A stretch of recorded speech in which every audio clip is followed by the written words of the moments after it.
Hi there, Lady Bridge parents and carers. Hope that you are keeping well. And this is the final update letter and video for this year. And what a year it has been. Well done is the first message that I've got to all of our learners. Just want to be really clear about how well our learners have coped with this year. It's been such a challenging and a chaotic year with repeated periods of isolation for our learners. Um, all of the unavoidable messiness of contact tracing. But despite that, standards of behavior, attitudes to learning, relationships in general, really, have just gone from strength to strength. So I just want to say a massive well done and a massive thank you to our learners for that. I feel that this year there's been a brilliant sense of teamwork between our learners, our staff, and you, our parents and carers. Vast majority of our learners have engaged really well with remote learning during lockdown and during periods of isolation. And a lot have found these new levels of sort of independence and new levels of agency to do things for themselves. The way in which we've worked together, I think, just bodes really well for the future. So, yeah, who knows what we can achieve without all of this disruption. Um, and the next thing to talk to you about is to say Eid Mubarak to all of you who are celebrating Eid al-Adha next week. And to simplify things, we've put together an office form that you can't see on this video, but in the letter that you get, there'll be a little form to click on there, and you simply tell us whether your child will be taking Tuesday or Wednesday off to celebrate Eid next week. And next week has the last day, obviously, on the Friday. So we break up on Friday, the 23rd of July. And as we've done for many, many years before my time, and since my time, learners will be finishing early on that day and finishing at 1:40, 1:35. It says 1:45 there. Apologies for that. 1:35. In recognition of how well our learners have conducted themselves, as I described at the start of the video, and also to raise a bit of money for charity, the last day will be a non-uniform day, as is the Learning for Life Day, actually, on Thursday of next week. And we're asking for a voluntary contribution of £1 for that day, and all the proceeds are going to ASMA UK. I mentioned the Learning for Life days there. They've been absolutely amazing. So we had the second one of those this week on Monday. And as I've just said, we got the final day, the third day, next Thursday. And although, of course, the days have been heavily disrupted by COVID cases and self-isolation, they've still been a brilliant way to end the year. And if you look at our social media platforms on Instagram and Facebook and Twitter, all that stuff, you can see photos and videos from the days we've had so far, and there'll be a whole load more photos and vids after next Thursday, or at the end of the day next Thursday. Okay, next one is to talk to you about COVID measures, which obviously a lot of my videos over the last 18 months have been all about that. And I'll keep this part as clear but as concise as I can. So a letter has been sent that has been sent to us that I'm forwarding to you from the local authority and the public health team that confirms that COVID measures will remain in place until the end of term. So you can see that letter and see the details of that. As we look to September, it's too early to say exactly what measures we will keep in place. But what we do know is that the government have said that schools are being asked to test learners with lateral flow devices twice on return to school in September, just like we did when learners returned to school in March. And also they've said that we will no longer be carrying out contact tracing and then isolating close contacts.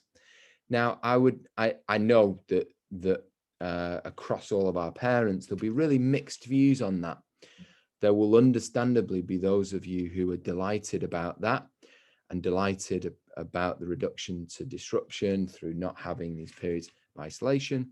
And there'll be some of you who will be extremely anxious about that due to vulnerable family members in your own household or in your extended family, and how the removal of the measures that schools have got in place now, how that might lead to an increase in transmission, COVID transmission. So I know there's going to be mixed views out there. Our view is that, as I've just indicated, it is too early for me to say to you, this is exactly what school's going to look like in September and exactly what measures we're going to keep. So, for example, masks. The government have said that masks will no longer be recommended beyond next week, beyond the 19th within schools. Now, as I say, for next week, we're certainly going to continue with that, as are all schools in Bolton. But as to what we do in September, I just think it's too early to say. There's no point me saying now exactly what we're going to do when things could be totally different between now and the end of August. The government may well change their mind between now and September as to what they're recommending. So what I can guarantee you is that I will be totally open and honest with you, and will explain the rationale between any decisions that we make. What I also need to warn, what I do need to warn you about at this stage, though, is that due to the need to test all learners twice in September, we may need to stagger the return to school in September in the same way that we did in March. Now, we're still working on those plans, and we will confirm this with you before we break up next week. What I'll also do is contact you during the summer holiday. That should be prior to the 30th of August, I would imagine, to confirm any specific measures that we'll have in place in September, and just to sort of give you as much clarity as you can about what the school's going to look like in September in terms of COVID measures. For now, we're keeping pretty much everything under review and keeping a really open mind, and then we'll see what things look like towards the back end of the summer holiday. Next week, in addition to getting some information about the start dates in September and potential staggering, you will receive some key dates from us for next year, which I think you're going to really appreciate, because I think it's going to give a lot of clarity. I think it's going to improve communication, and you'll know exactly when parents' evenings are, mock exams, which we're going to have for all year groups, reports, etc. But it's all going to be on like 2 sheets of paper that we'll send to you, and you'll be able to see the kind of structure of the year for all year groups. I think it's going to be very, very clear. And the last one, or I think it's the last one. Yeah, it's the last one. Hooded tops. Some time ago, we changed our uniform policy. It's almost 2 years ago now, to reduce the unnecessary wasted time talking to learners about their appearance rather than focusing on the uniform. So we made our uniform policy less fussy. We took away rules about hair. Who am I to tell people what to do with their hair? And so on. So you're aware of that. And we've seen a significant improvement in behavior and relationships since we made that change. So actually, I would argue standards have raised and improved. Standards of behavior, standards in terms of attitudes and learning have really improved since we made that change. And we want to make further changes to reduce the wasted time talking to learners about their appearance. So we're doing 2 things in September that are different as part of that. And the first of those is hooded tops will no longer be allowed on the school site at the moment, or allowed to be worn on the school site.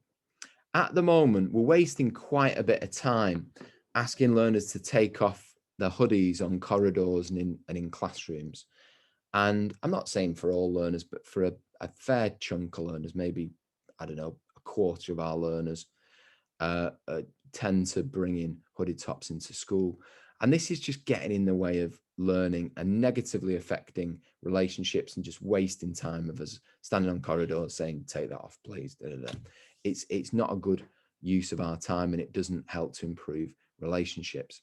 So what we're going to do in September is just is to just simply say they're not worn on the school site. So they're not worn outside as well as inside. So if hoodies are worn on the school site, we'll simply ask them to take them off, and we'll take that until the end of the day. So we'll keep them safely till the end of the day, then we'll return them at the end of the day. What we're also going to do, though, to kind of balance that, but to achieve the same goal of reducing the amount of conversations we've got to have about appearance, is we're going to change the policy in terms of coats being worn indoors. So what we're going to say is that, so for years and years and years, learners have been told they're not allowed to wear coats on corridors. And this leads to hours of wasted time asking learners to take off the coats on corridors. And then obviously they put them back on when they go outside if it's cold outside. From September, we're going to allow learners to put the coats on the corridors with the clear expectation that they're to be taken off when they enter the classroom.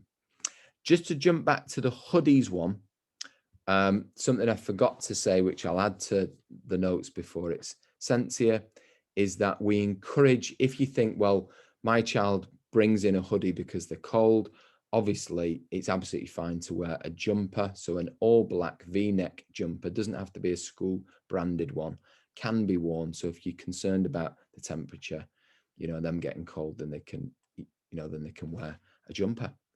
Okay, everyone, that's a reminder of the year group emails. So it's dead easy to get in touch with us. So send us an email if you need help with anything. And I really hope you have a great summer. Hope you get a chance to have a break. And a massive thank you to all you for all of your support over the course of this year. It's been a really challenging year, but as I said at the start, how we've all worked together and supported each other has been immense. Thanks, everyone. I'll see you soon.